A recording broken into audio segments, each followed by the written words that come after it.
everybody. Thanks for listening to Jam Sessions with Veronica. I'm here in the studio with Jorydn and Jande Pierce today. Hey. Okay, so if you don't know who she is, that was her last two songs, so I know you're probably in your room jamming it out. So now, from this day on, we will be having her two songs, but her whole album, well, her CD that she has out, playing here on Dolphin Radio. So we have her here in the studio to answer any questions that we have today. So make sure you listen listen up. So, I know that you do track for FSU, right? Yes. Seminoles, okay. Go Nose. Sorry. Which one is it? Go Nose. So being that you do track and you do sing, what other hobbies do you have? I like dancing. I read a little bit. I also write because most of all the songs that I've written I've written them myself. And that's pretty much it. If I'm not on the track, I'm doing music. I'm actually trying to learn the guitar right now to add on another branch, and that is the struggle. But I'm working on it. But that's about it. Yeah, the guitar is hard. I tried, and I tried to learn it. It was horrible, but I know that you're singing and the guitar together, that'll probably be dope. Thank you. So, like, what inspires you when it comes to your music? Life. I try when I write my music, I like music that has answers. So, it's, a lot of people talk about different things going on, but I want to actually be able to help somebody out. Whether you're having a rough day, I'm having a rough day, I write something that can make you feel better and can give you answers to questions that you have throughout life. So that's basically how I come up with writing my music personally and just by looking at everybody else's situation. So, okay, if that's how you write your music, what was your first song about? Like the first song you ever wrote, what was it about? My first song was actually for a project, and it was about this bad bombing that had happened in a country, and I just wrote off of that, and that was pretty much how I wrote my first song. And that's one of the things I really like the most about your music is that when I listen to it, it's just so positive. Like, I hate listening to music and then it's going to bring me down. When I get done listening to it, I'm going to be in a bad mood. But with yours, like, after I listen to your songs that are online, I was like, oh, yes, I just want to, get up and dance. So I don't want to listen to my own music and get myself depressed either. So I try to I try to make sure that I put positivity out there.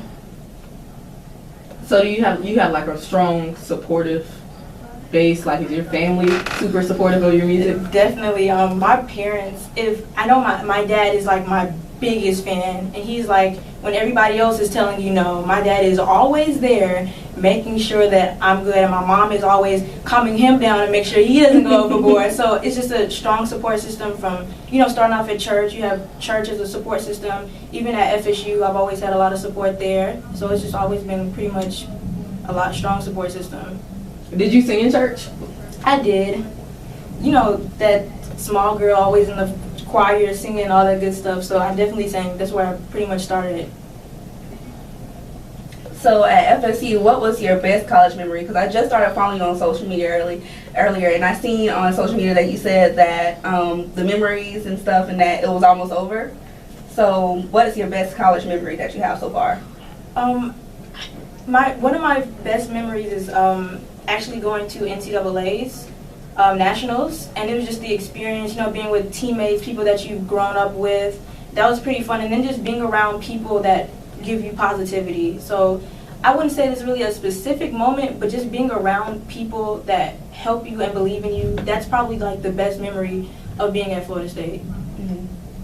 I know when I Googled you, I saw a lot of stuff like for you were in track and like a lot of different awards and different competitions and stuff that you've been in. But I noticed there was a post that said when you were in high school, your school actually didn't have sports. I actually went to a performing arts high school. I went to the DeKalb School of the Arts, and there were absolutely no sports. And I always get the question of, well, how did you end up running track for Florida State? And there's a lot of summer club stuff that I did, but no, absolutely no sports. The first person from my high school to ever graduate with a full athletic scholarship. So. What was your major in school? I went to a performing arts school, and I understand that struggle of having no sports, and when the boys, they want to play football, so now everybody else in school playing. What was your major? I was a vocal music major, and I was a dance and drama minor. So you had a lot going on. You were preparing for this moment. I had a lot going on. It was a lot to balance. That's why one thing I've learned is time management. Because like you have shows at school, then you have, after you leave practice from a show, you have to go practice for track to make sure that you're still in shape and you're able to compete with the best. So it's all about time management. And then school is important. So you had to have a lot of focus and dedication when it came to trying to maintain both of those aspects of your life. Definitely. Yes, but do you feel like doing all of that at one time at such a young age in high school, do you think that prepared you more for college with your time management and everything? Because being in college, you have so much to do at one time. Like you have sports, and then you have singing, then you have class, you know, which is most important. How do you think that impacts you from high school? It helped so much. You're used to long days, like 12-hour plus days, where you wake up early. You wake up early in the morning. You know, you have weights here, like you have weights, and then after that you have class. Then you have another class, maybe another class. Then you have practice. Then you have to actually go to tutoring and study. And in order to be a decent just student, you have to make sure that you're focusing on your grades also. So it's like long days where you wake up at 7:30 and maybe not go to sleep till maybe 11:30, 12 o'clock on a good day. Performing arts schools are like really no joke. People don't understand that like it's so much that you have to do, like with maintaining your major, and especially with you being in vocal, you got to learn songs, and now you learning songs in different languages. And you got concerts, so it's definitely something serious. And then to add track on top of that, that's a lot.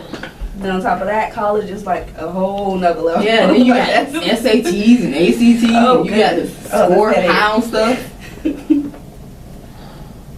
Yeah, so being that you have all this and you have great time management, some people don't know how to get it all on track, but I know out of college, everybody's interested in having fun. So what is the craziest thing you've ever done? Oh, that's a good question.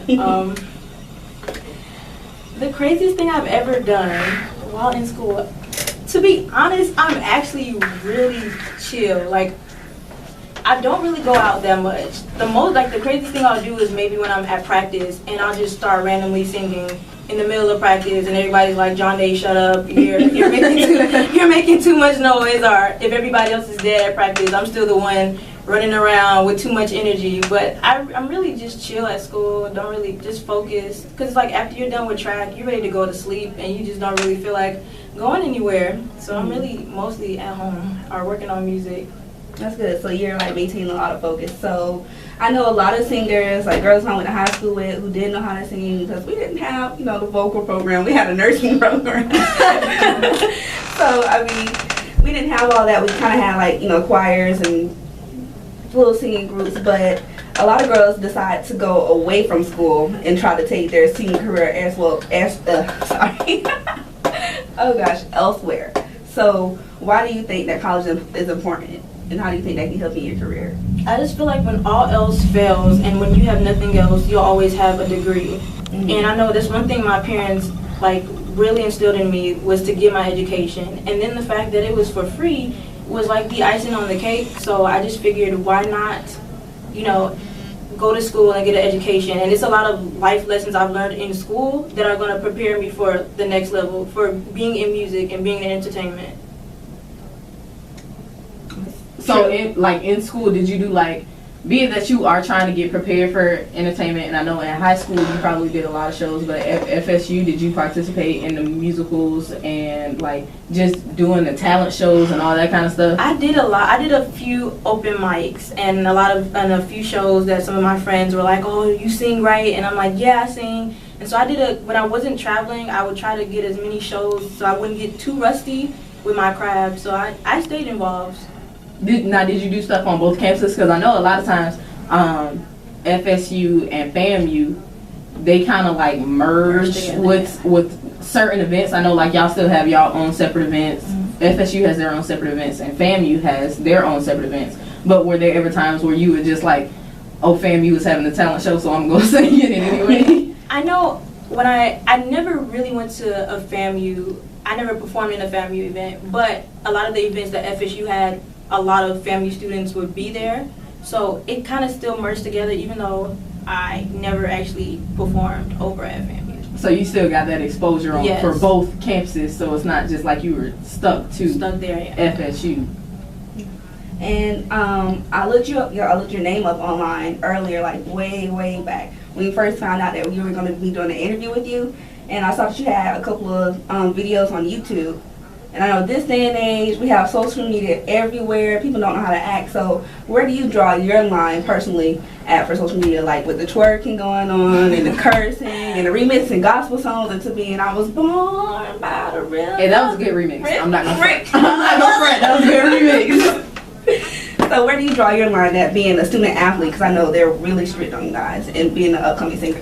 I just feel it's about how you're brought up. And my parents just were like, not only am I a representation of myself, but I'm also a representation of my family. And so it's almost like if you know it's gonna make yourself and others that are close to you look bad, it's like just chill. Like sometimes not everything needs to be said. Mm-hmm. And so it's just like a matter of maturity where you know what draws the line and what doesn't. Yeah, y'all know what to keep at the house. Keep that stuff at the house. So I know a lot of people who sing, like basically, okay, so with my friends, I can't sing at all.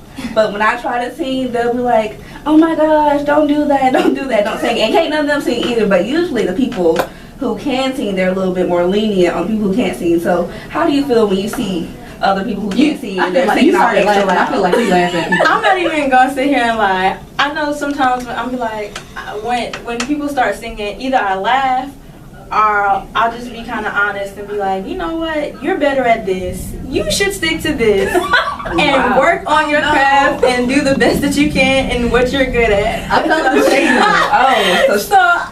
So you're that person who's like, this is not for you, sweetie. Like, it's just not for you. Like you're great at a lot of other things. You should work on that. That's low key kind of green. Like I felt the shade in that because I can't sing either. Would you rather me be honest with you than you go somewhere thinking, you know, like an American Idol, when they tell these people, a lot of people let them go on those shows knowing they can't sing. That means somebody's lying to them. So their mom's like, you can do it, honey. You can do it. You know, your mom always on your team. And the parents outside waiting. They're like, I didn't make it. They act surprised, but really, they knew. They knew she wasn't gonna make it. They knew. They absolutely knew. Everybody can't be a dream crusher. Okay, somebody gotta be nice. Okay, so speaking of crush, today is Saturday, and over here we have So Fine Saturday. So who is your crush?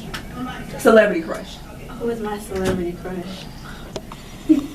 As bad as it is, before he got out of control. I'm gonna go say Chris Brown. Chris Brown was my crush. Before he got out of control, he was my celebrity crush before he got out of control. But then, you know, for like the older guys, I love me some Denzel too, though. I know he's up there, but that don't matter. The Chris Brown thing is understandable because I think more so Chris Brown was there when we was younger, and that was probably like your first favorite singer. That's when it was that's. Sing it, girl. Yeah. Oh, what? No shade. Thank you, Jande. Now I feel like I'm a star. So yeah, that's understandable. But now he's just doing the most. Yeah. I fell off the Chris Brown train. He's still looking fine, but I mean, all the tattoos make him look kind of old too, though. But I mean, even though you know he had his issues, but at the same time, nobody can really take away his talent. That is like so he true. still has that talent. Even if we never have to see him again, at least we know he does still have that talent to where he can drop a song and it's gonna be a hit, and we gonna it's still gonna get played in the club, and everybody's still gonna enjoy it. One thing I actually saw him in concert when I was younger, and this is what kind of drew me to him. He's a really great performer, and there's not a lot of people who can actually perform and sing on stage live. But he actually did it very well, and I enjoyed his concert when I went, and it gave me a different perspective of him. I think my favorite thing about Chris Brown is that being that he came out when I was in the 6th grade, and I've liked him ever since then, all the way up to now. It's like he was very constant. Like, you're not gonna say, "Oh, I grew out of Chris Brown," because Chris Brown moving with us. So it's not like he just stayed up because, you know, with the oversized T-shirts and trying to chase girls around in the videos. It got played out after a while, but he was moving up the whole time. So how do you think you would be able to do that when you start, you know, progressing in your singing career? How would you do that and keep up with the new age and times? I feel like it's just about not trying to keep up with everybody else, but just like doing you. Because I feel like if you're always doing you, people will appreciate that, and people will appreciate your artistry. So I just feel like I just not try to do what's in, but what's good for Jande. So that's that. So you offer your own it's all about like your personal growth and not necessarily like you still got to grow up with your audience. Yeah, with my but audience. it's about you It is first and your happiness with where you are in your life, and then it's really focusing in on your listeners. I just feel like it's no point in doing something I love and being miserable doing it because I'm not doing what makes me happy or how I want to do it. So that's very smart, because you don't want to be one of those artists who end up being one of those people who want to do what their fans want, because that can drive you almost anywhere. That will drive you crazy. So that's a good choice. That's a really good choice. So as far as singers right now, and especially like with growing up, how do you feel like about Ariana Grande and her licking the donuts? Because remember, when you think about it, Ariana Grande started out on Nickelodeon. And when she reached that certain age and her show ended, and then she got on Twitter, you really saw her growth. Do you think like now that she is older and she's embracing like her actual age, that she's kind of taking it for granted now that she has that leeway with her fans, like she has that support base now? Do you think she's kind of playing with it?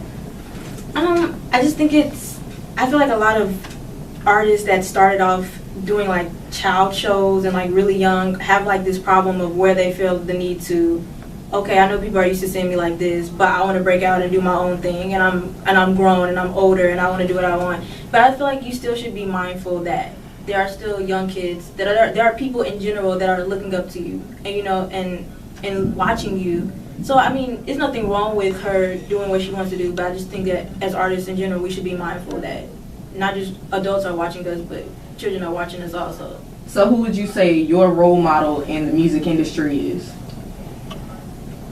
My role model. I like the classics. As you have Ella.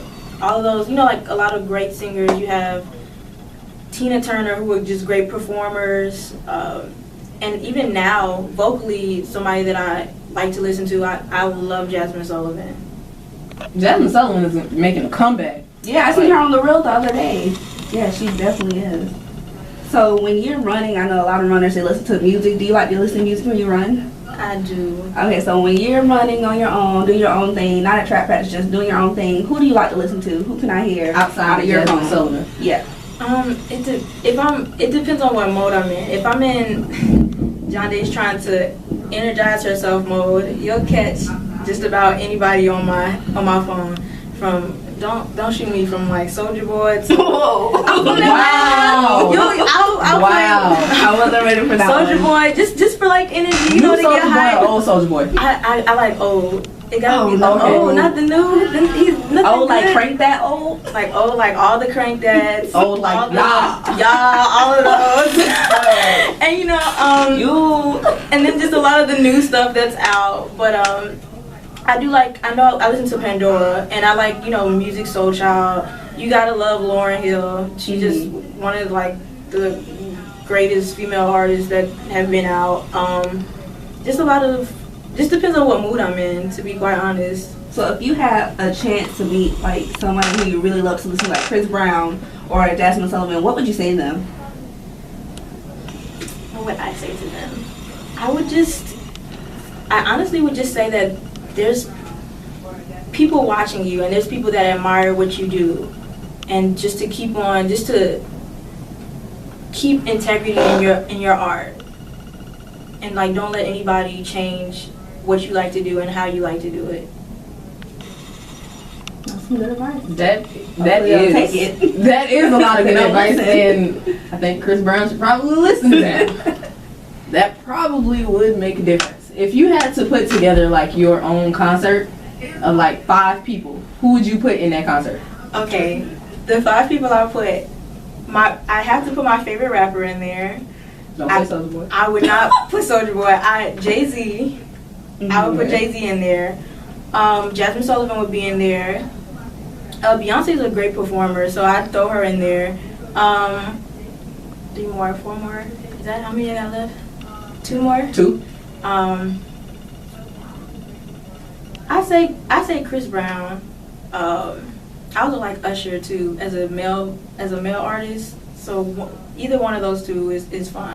show, like just to watch all of them dancing. Like Usher himself, like I've seen Usher 3 times, and no matter, like, I've seen him at different stages of his life, like with each tour, and he seems like he's definitely one of those artists that has grown, and we've really seen his growth. And even with, like, he's one of those people that really puts his heart into music, especially like with Confessions. Usher didn't sugarcoat it. Usher let you know what was going on in his life. Would you ever put that much of yourself into your music, like the way Usher specifically let you know, like what he did and when he went wrong and when he was ready to sign papers? Would you ever put that much of yourself into your music? I feel like I would. I feel like if you're not vulnerable to your fans, then how are they gonna relate, or how are they gonna like your music? So I definitely, even on some of the songs in there, it's a lot of songs that are talking about what I was dealing with at the time or how I was feeling at certain times. So definitely, and be as open as I need to be.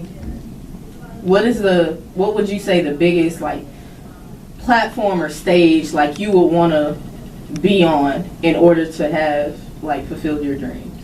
The Grammys.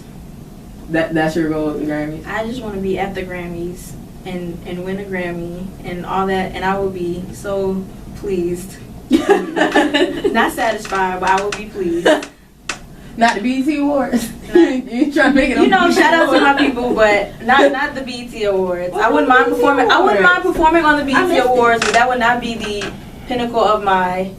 You trying to make it big in life? I'm trying to be big. Focus on everybody. BET, Black, entertainment, television. So I mean, not trying to just get the Black crowd out there. You trying to expand. I'm not trying to be put into a box. If anybody likes my music from whatever background, ethnicity, if they like it, they like it. The goal is just to make good music that everybody enjoys. Okay, so as far as like you doing your performances, who would you want to do outside of your Jasmine Sullivan, Soulja Boy, Beyonce's, Chris Brown? Who would you want to do a duet with that is like currently slept on? Oh, that is currently slept on.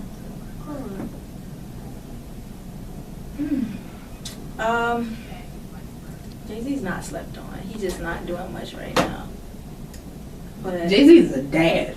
He's being a parent right now. That is my favorite rapper though. Like on everything. That is, I don't know. I just love me some Jay-Z. That's so true. But I don't feel like anybody that I really like is really Frank Ocean. Okay.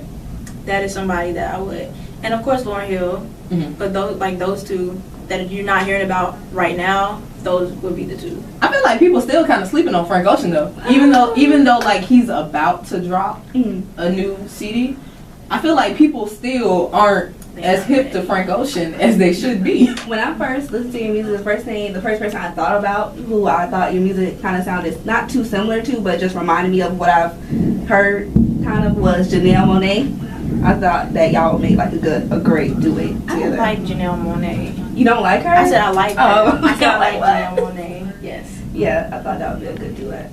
So where could you see yourself in 5 years? 'Cause I know some people go from 0 to 100 like really extremely quick. Like all it takes is one good video and everything's just blown up. Like when Fetty Wap came out with Trap Queen, out of nowhere, took off. I mean, he was popular where he, in his city.